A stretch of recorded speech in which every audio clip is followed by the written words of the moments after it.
तो भाई यहाँ पे नए क्वेश्चनों को हम लोग देखते हैं ध्यान से। क्या कह रहा है मेरा यहाँ पर कि एक घड़ी की मिनट वाली सुई, क्या कह रहा है भाई क्वेश्चन आपका, एक घड़ी की मिनट वाली सुई जिसकी लंबाई कितना है आपकी 14 सेमी है ना। कह रहा है इस सुई द्वारा 5 मिनट में रचित क्षेत्रफल यानी 5 मिनट में वो कितना दूरी तय करेगी ना। तो भाई पहले हम लोग घड़ी को देखेंगे तभी समझ पाएंगे।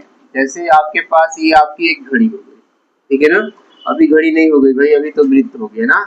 यहाँ पे आपका हो गया 12 और यहाँ पे हो गया आपका 6 और यहाँ पे हो गया आपका 9 और यहाँ पे हो गया आपका 3, ठीक है ना। भाई यहाँ पर बीच में आपके 9 के बाद 10, भाई 11, 12 हो गया, 1 2 3 हो गया, 4 5 6 बज गया आपका, और भाई आपका 7 8 और कितना हो गया आपका 9। तो भाई ये घड़ी आपकी तैयार हो गई है, ठीक है ना। अब इसमें भाई मिनट वाली जो सुई होती है ना वो सबसे बड़ी होती है। अब मान लीजिए कि मिनट वाली जो सुई है ना वो इससे,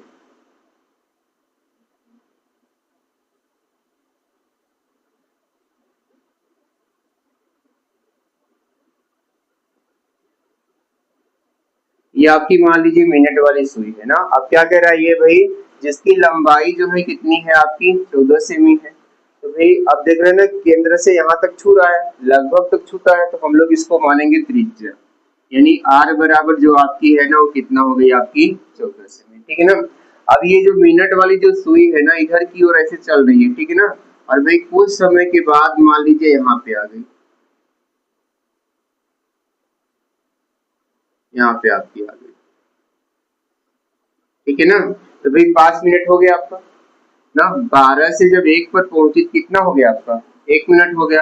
अगर हम इसको यहाँ पे मिला देते हैं तो क्या बन जाता है आपका त्रिज्यखंड। मतलब अब फार्मूला आपको पता हो गया कि हमको क्या लगाना है यहाँ पर, ठीक है ना। क्योंकि इसमें नहीं कहा था कुछ भी, कह रहा था ना कि क्षेत्रफल ज्ञात कीजिए भाई। तो किसका क्षेत्रफल लगाना है, वृत्तखंड त्रिज्यखंड, ऐसा कुछ भी पता आपको नहीं था ना। लेकिन जब आपने आकृति बनाया तो आपको ये पता हो गया कि हमको अब लगाना क्या है ना। भाई दो रेखाओं को अगर हम लोग एक चाप के द्वारा मिलाते हैं तो मेरा क्या बनता है यहाँ पर त्रिज्यखंड बनता है। तो भाई अब हमको ज्ञात करना है यहाँ पर त्रिज्यखंड का क्षेत्रफल। और त्रिज्यखंड का जो क्षेत्रफल होता है वो होता है आपका थीटा बटे कितना 360 पाई आर स्क्वायर। अब भाई जब सूत्र लिखे तो एक प्रश्न और भी खड़ा हुआ आपके सामने, भाई आपके पास तो थीटा ही नहीं है इसमें। देखिए कहाँ है थीटा आपको, बस त्रिज्या आपको पता हो गई है, भाई 5 मिनट दिया है, समय दिया है, लेकिन आपका थीटा नहीं दिया हुआ है। तो फिर जब थीटा निकालते हैं ना तो जो आपका थीटा होता है वो होता है भाई आपका जो पूरा उसका आवर्तकाल जो होता है। तो पूरा इसका जो आवर्तकाल जो होता है आपका ना वो होता है भाई 12 घंटे का। अरे हाँ भाई 12 घंटे का ना, यानी एक सुई अगर एक बार पूरा अगर घूम जाती है तो पूरा कितना हो जाता है आपका 12 घंटा यहाँ पर हो जाता है, ठीक है ना। अब भाई मिनट वाले का देखेंगे तो भाई एक बार घूमता है तो इसका आपका 60 मिनट होता है ना।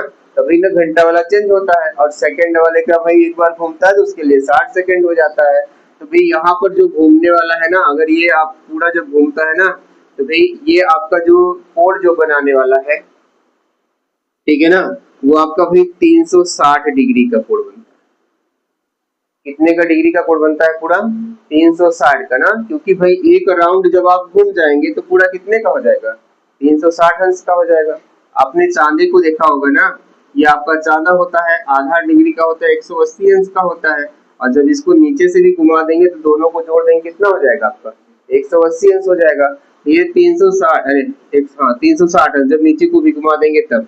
अब हमारा जो आवर्तकाल है वो कितने का है भाई आपका 12 घंटे का है, ठीक है ना। यानी 12 घंटे में एक बार इसका ये पूरा होता है। तो भाई काट देंगे तो 12 तिहाई कितना 36। जो थीटा का मान निकलेगा कितना आ गया आपका यहाँ पर, कितना आ गया भाई 30 अंश आ गया यहाँ पे, ठीक है ना। अब हम लोग सवाल की हम भी शुरुआत करते हैं। तो जब सवाल की शुरुआत करेंगे तो थीटा के स्थान पे कितना रखेंगे 30 अंश, और बटे कितना हो गया आपका 360, पाई का मान कितना 22/7, और त्रिज्या जो आपके पास है ना 14 गुणित कितना होगा आपको, ठीक है। देखिए 0 0 कट गया और 3 से काटेंगे तो भाई 12 बार में कट जाएगा, 12 नहीं 36, ठीक है ना। अब यहाँ पे 22/7, हाँ अभी कट जाएगा, वही काट रहे हैं 14 इंटू का होगा भाई आपका 14। अब देखिए यहाँ पे 7 दूनी कितना 14 और 2 से काटेंगे तो 6 दूनी कितना हो जाएगा आपका 12। अभी कट रहा है ना 2 से आपका, तो 2 से काटेंगे तो 2 3 6, किसी को भी काट लीजिए। 11 दूना कितना आपका 22 ना। तो यहाँ पे आपका आ गया 11 गुणित कितना आपका 14 और बेटे कितना आपका हो गया 3 हो गया यहाँ पर। तो भाई इसको हम लोग भाग कर लेते हैं, अरे पहले गुणा कर लेते हैं यहाँ पे ना। 14 में का है का 11 का, तो 4 1 फिर 4 1, तो भाई 154 कितना है आपका 154 बटे कितना 3 सेमी स्क्वायर। भाई यही आपका उत्तर दिया होगा, भाग नहीं किया होगा, बुक में इतने पे छोड़ दिया होगा।